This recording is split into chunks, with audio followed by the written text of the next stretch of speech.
In the heart of the untamed wilderness, there existed a rugged landscape where animals lived like sworn enemies.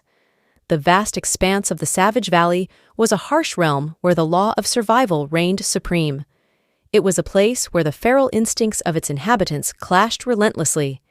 The apex predators, the cunning wolves, and the fearsome mountain lions prowled the rocky cliffs, always on the hunt.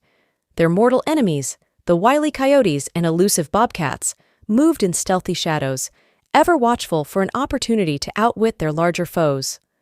The skies above were not spared from this ceaseless conflict. Eagles and hawks circled in aerial duels, their talons poised to snatch an unsuspecting rabbit or squirrel. The smaller birds, like the clever crows and swift swallows, engaged in territorial battles over precious nesting sites. Even the serene rivers that wound through the valley were battlegrounds. Otters fiercely defended their fishing territories from the relentless advances of territorial beavers, while snapping turtles lurked in ambush, hoping to snatch an unwary passerby. In this harsh landscape, survival meant constant vigilance and unending warfare. Each creature, whether large or small, played its part in the intricate dance of predator and prey, locked in a never-ending struggle for dominance in a land where enemies lived as neighbors.